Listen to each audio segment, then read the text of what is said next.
When they met up with Sally back at the saloon, her demeanor was the complete opposite of the night before, as was her appearance. She wore pink buttoned-up ankle boots with an ankle-length pink ruffled dress. Her long, curly hair was also pink, but even more striking, she now stood about 5'8" and had bony, skeletal arms.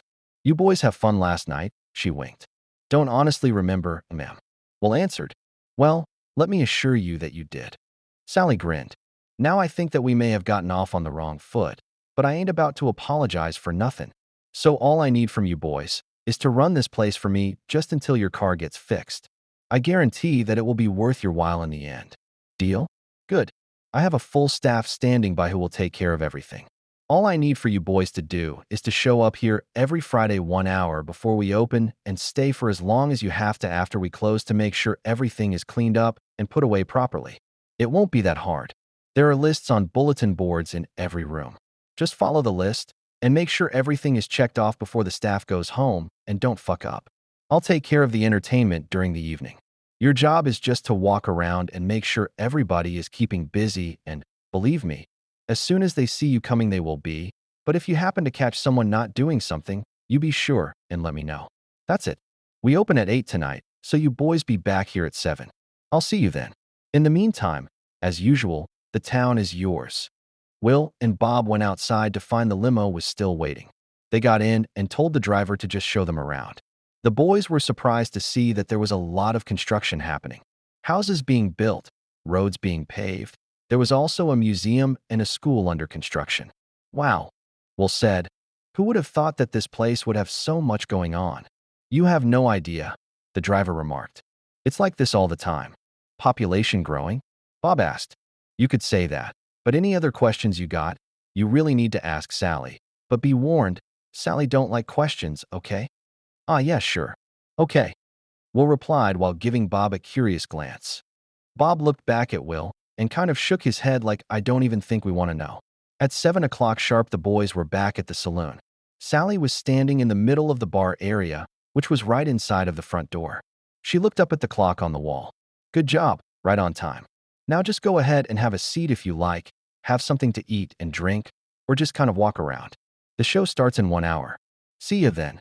Exactly 1 hour later, Sally wobbled out on stage to huge applause with scraggly auburn hair that was streaked black and hung halfway down her back. She was wearing a big black ruffled, floor-length, Western-style dress with laced-up, black high-heeled boots. Will and Bob were about to be treated to their first taste of her act.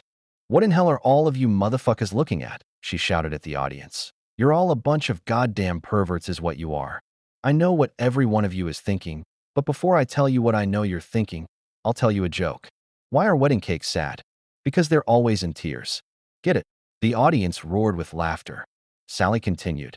"And how do you know when a hot pepper is mad at you? Because it gets jalapeno face. Just like me, you fucking losers. I hate every fucking one of you." She then turned her ire toward a man in the front row who was sporting a full beard. "I don't like you, mister, and I hate fucking beards. And before tonight is over, I'm going to fuck up your face so bad that that beard is going to look like a shag carpet over the Grand Canyon. You got that?" The entire audience, including the man with the beard, roared again with laughter. "All right," Sally said. "Now everybody shut up so I can tell you what you're all thinking. What you're all thinking is this.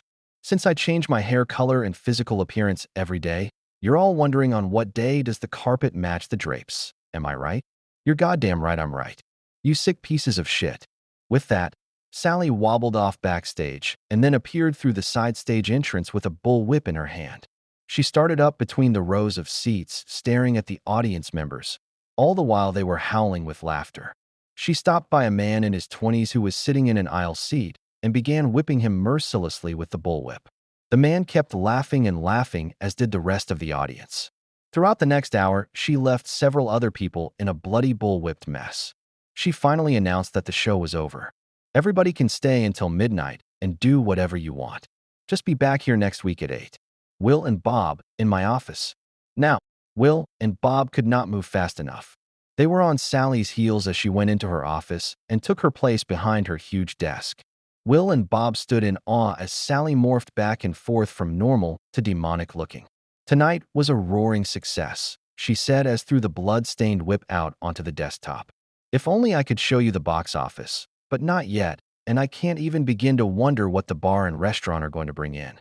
They loved me, and on top of that, I feel so good that I might even give you guys a bonus on top of your salary. Now get the fuck out of my office and mix with the locals. I'll see you next week. And so it went for the next 7 weeks, and during that time no one was working on the construction projects. It was like everyone was on holiday.